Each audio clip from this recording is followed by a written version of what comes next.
Hello. So let's talk about those federal employment incentives that are offered for those who might be joining federal service or for those who just want to know what options might be available to you. First up, the Recruitment Incentive. What is it? It's a signing bonus not to exceed up to 25% of your annual rate of basic pay. Some agencies with more critical needs do have authority to offer more than 25%, but your standard is up to 25%. So let's say you're coming in as a GS9 Step 1. As the date of this video, I believe that's $51,332. If you get a 25% recruitment incentive, then you can get a $12,000 and some change bonus. Very nice. Now, they don't just necessarily hand these out to anybody. The reason for the recruitment incentive and most of the other incentives is used as a tool to recruit and retain unique and or highly qualified job candidates. So they're not just offered to anybody. If you're applying for something that is unique or has a specialized skill set, then it is most likely to have an incentive available for you. So who is it available to? Recruitment incentives are available to newly appointed federal employees, or in some case for some agencies, former federal employees with at least a 90-day break in service. When is it appropriate to ask or seek the recruitment incentive? At the point of recruitment, when you're getting your tentative job offer extended to you from the agency, look for the verbiage in that job offer. Look for the verbiage of an incentive offer in the job announcement to which you applied. Or at minimum, ask the HR specialist if there is a recruitment incentive associated with this position before you accept the final job offer. Recruitment incentives typically require a service agreement for up to 4 years. That puts you on the hook for up to 4 years to stay in that position, typically. The incentive may be paid out in an initial lump sum, installments throughout the service agreement period, and or as a final lump sum payment at the end of the agreement.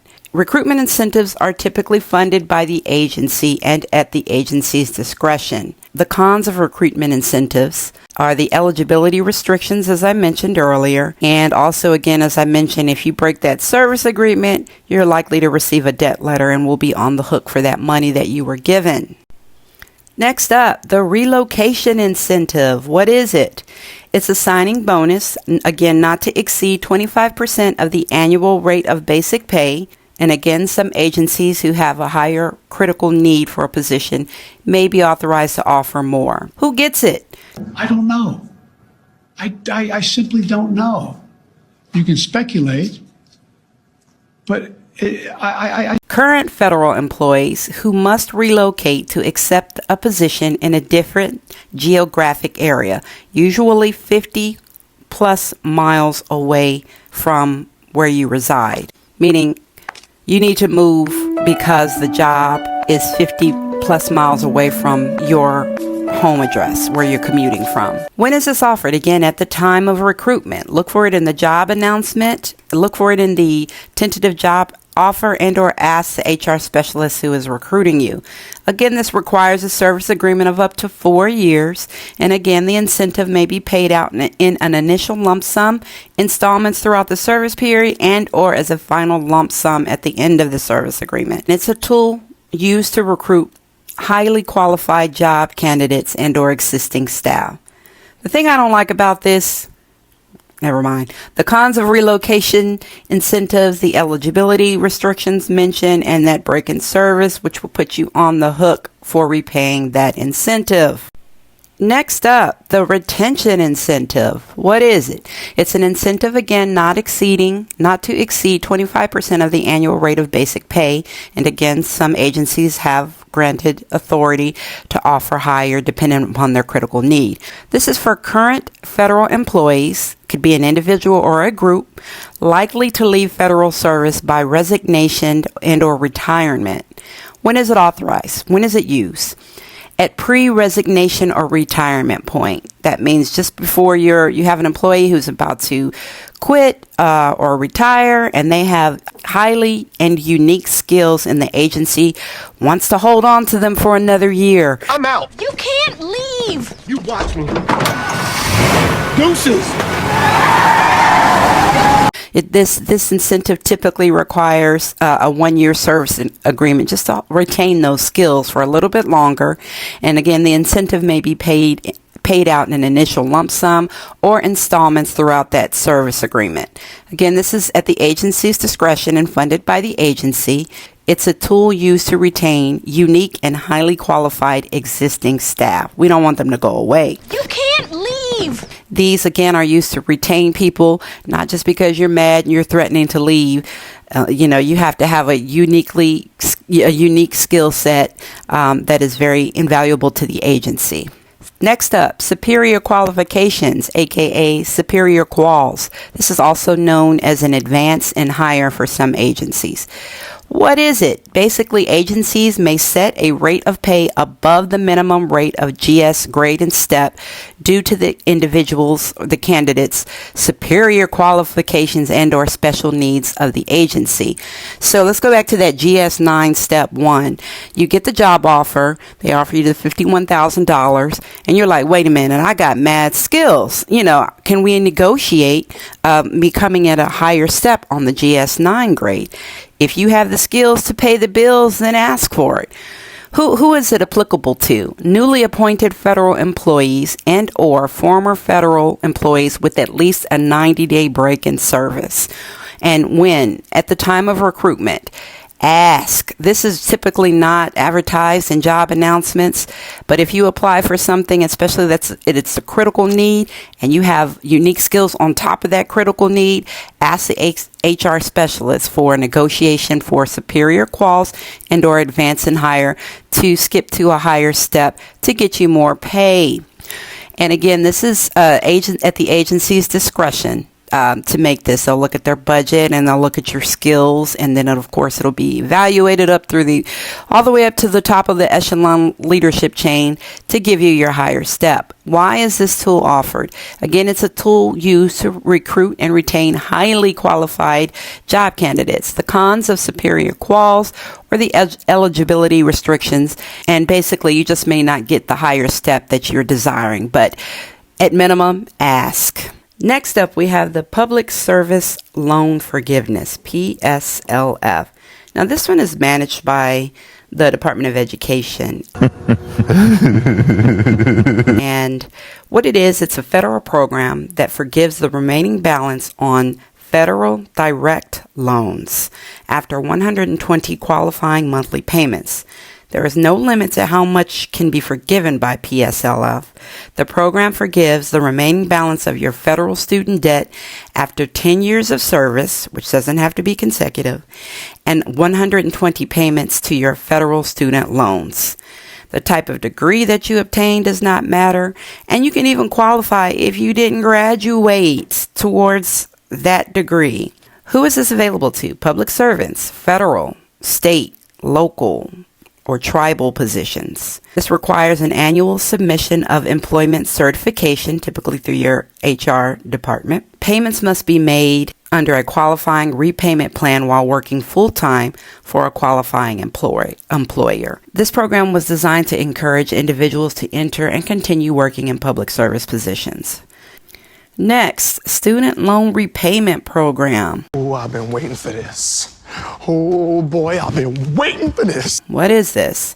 Student Loan Repayment Program, or SLRP, permits agencies to repay federally insured student loans as a recruitment and or retention incentive, typically of up to $10,000 per calendar year before taxes. Did that go the way you thought it was going to go? Nope. With a $60,000 max. This loan is not forgiven. Some agencies with more of a critical need may have more authority. For example, some agencies will have a max of $40,000 per calendar year and a total max of $100,000. It just depends on the agencies and its authority. Who is this available for? non-federal employees for recruitment purposes, or federal employees who are not in an accepted status. When is it available? At the time of recruitment and/or a retention point. Again, look for it in the job verbiage, the job announcement, or ask at the time of the tentative job offer extension. SLRP requires a service agreement of a minimum of 3 years and may be paid in addition to a retention, relocation, and/or recruitment incentive with separate service agreements. And again, if you break that service agreement, you break it, you buy it. I wanted to mention another program that it is available through employment through the Department of Veterans Affairs. It's called the Education Debt Reduction Program. And this is typically reserved for our healthcare and patient care providers. What is it? The Education Debt Reduction Program, or EDRP, is a reimbursement program that repays qualifying student loan debt up to $200,000 at $40,000 per year, tax-free. Are you kidding me?